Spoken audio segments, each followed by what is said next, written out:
By 1939, steam ruled American railroads with brute force and coal-black pride until a radical machine called the FT roared onto the scene, crossing 74,000 miles without a single major failure and threatening to end a century-old reign overnight. Most people know that diesel replaced steam, but few understand how a single locomotive forced an entire industry to choose between stubborn tradition and a future built on bold engineering. What made these F-Series diesel beasts so unstoppable, and why were even their creators locked in a tense battle over their destiny? Inside the workshops at General Motors Electromotive Corporation, two men stood at the center of a heated debate. Dick Dilworth, chief engineer, believed that a locomotive's future depended on brute reliability. He saw the railroad not as an engineering playground, but as a battlefield where every breakdown cost time, money, and trust. Eugene Kettering, leading General Motors' research division, pushed for something lighter, faster, more daring, a machine that would leap ahead of what anyone else had tried. His argument favored innovation, high-revving engines, and bold mechanical advances. Their arguments were not just technical, they were personal. Kettering wanted a diesel engine that could outpace steam by sheer mechanical boldness. Dilworth countered with a vision grounded in the realities of the railroad. Engines had to be fixed in the field, sometimes in the dark, miles from the nearest shop. In a 1939 memo, Dilworth wrote that this engine must be maintainable in the field by a man with a wrench and a flashlight. That single line carried the weight of every stranded train and every crewman who had ever waited for help to arrive. The tension between these two philosophies shaped every design choice that followed. Dilworth fought for large inspection ports, replaceable power assemblies, and a rugged two-stroke cycle that could take punishment and keep running. Kettering pressed for lighter alloys, higher revolutions per minute, and a leap toward the unknown. Their clash was not just about machinery, it was about the soul of the railroad and the men who would depend on these engines day after day, in all weather, on tracks that stretched from city centers to the farthest reaches of the continent. In 1939, inside the drafting rooms at Electromotive, blueprints for a new kind of locomotive engine began to take shape. The challenge was clear: create a diesel power plant that could be fixed quickly, anywhere, by any railroad mechanic. Dick Dilworth and his team focused on the heart of the design, the 567 engine. Each cylinder, with its 567 cubic inch displacement, was built as a modular unit. Instead of a single massive block, the engine could be broken down into 12 or 16 identical power assemblies. Each assembly included the cylinder liner, piston, connecting rod, and head, all bolted together as a single package. If a cylinder wore out or failed, a mechanic could unbolt that unit and swap in a new one, often in just a few hours. Large inspection ports lined the crankcase, giving direct access to pistons and valves without dismantling the entire engine. The two-stroke cycle, chosen for its steady torque and fewer moving parts, simplified repairs even further.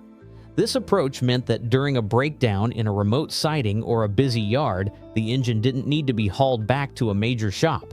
Instead, a replacement module could be lifted into place, restoring the locomotive to service with minimal delay. The first FT units, equipped with the 567 engine, rolled out that same year. Engineering drawings from 1939 show the clean, logical arrangement of parts, each one designed for quick removal and replacement. The philosophy was simple: keep freight moving, no matter where trouble struck. This modular vision set the FT apart, laying the groundwork for the reliability about to be tested on the rails. The FT demonstration tour began with a single set of 4 units, painted in bold blue and yellow, rolling out of LaGrange in late November 1939. Over the next 11 months, these diesels crossed more than 20 railroads and racked up 74,000 miles without a single unscheduled failure. Dispatch records from the Atchison, Topeka, and Santa Fe detail the first true test, a winter push west from Kansas City, where snowdrifts along the high plains and over Raton Pass forced crews to improvise. Air intakes were shielded with canvas, radiators cleared by hand in sub-zero wind, and the engines kept running through the night. On the Great Northern, the FT split into pairs to tackle ore drags across the Mesabi Range, hauling 16,000-ton trains without assistance. Crew notes from Duluth mention the novelty of running diesels through tunnels where steam had always struggled with smoke and heat. In the deserts of New Mexico and Arizona, engineers faced 100-degree days. Extra engine room fans were bolted in at stops, and water for cooling was rationed with care, as maintenance logs from Santa Fe's Clovis shops confirm. The tour's route snaked through the Erie's coal country, the mountain grades of the Boston and Maine, and the endless prairies of the Burlington. On each division, the FT was handed the heaviest trains, often pulling more tonnage than the largest steam engines on the roster. A historian describes it as a moving experiment, watched by skeptical eyes in every town it passed. By the time the units returned to LaGrange, the record was clear: 74,000 miles, every environment conquered, and not a single road failure logged. Shop records from the FT demonstration tour tell a clear story. On a cold morning in March 1940, outside Albuquerque, a Santa Fe mechanic slid open an inspection port on the 567 engine. A cracked cylinder liner was found, serious but not catastrophic. Instead of sidelining the locomotive for days, the crew unbolted the entire power assembly. Within 4 hours, a replacement module was lifted in, the engine reassembled, and the FT was back on the rails. This trackside repair, documented in Santa Fe's maintenance logs and EMD service bulletins, was no isolated event.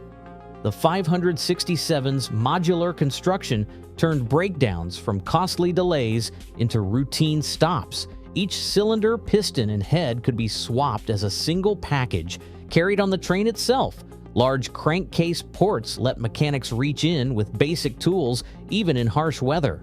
Shop reports from the tour show no major road failures, not because nothing ever went wrong, but because problems could be fixed in the field quickly and predictably.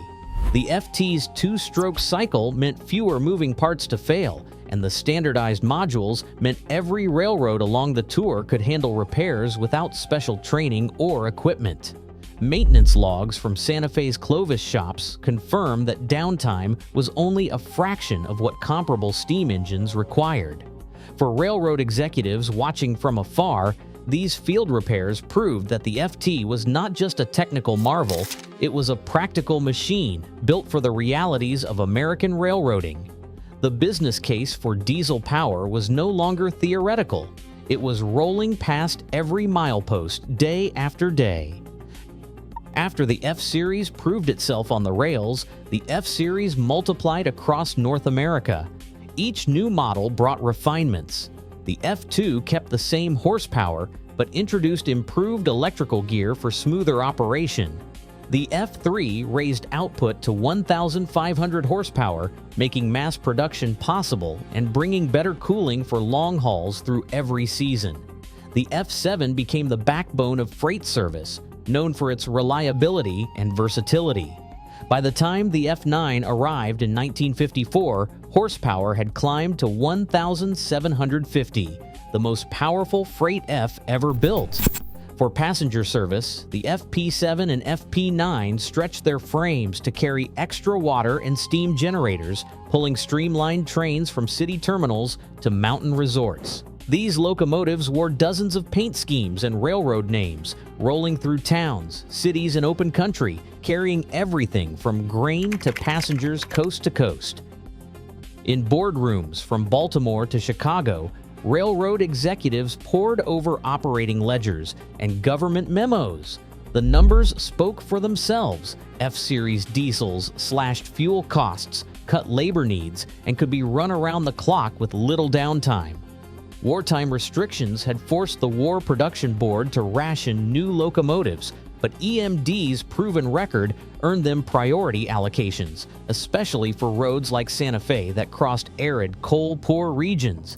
Internal accounting showed that every F unit paid for itself in just 3 to 4 years, a fact confirmed in confidential finance memos and post-war railway age reports.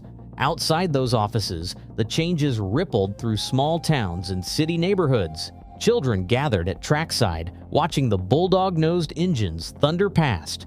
Rail fans snapped photographs, sensing history in motion. Some workers mourned the end of steam, while others found new pride in keeping the diesels running. Early preservationists began saving blueprints and paint chips, determined to remember this turning point. The age of steam was closing, but on main lines and in memories, something new had taken hold. Across North America, a handful of F units still thunder down the rails, living proof that innovation outlasts nostalgia. Their legacy shapes every modern locomotive built today. As technology keeps rewriting the rules, the lesson endures. Progress never asks permission. Explore more rail history or share your thoughts below.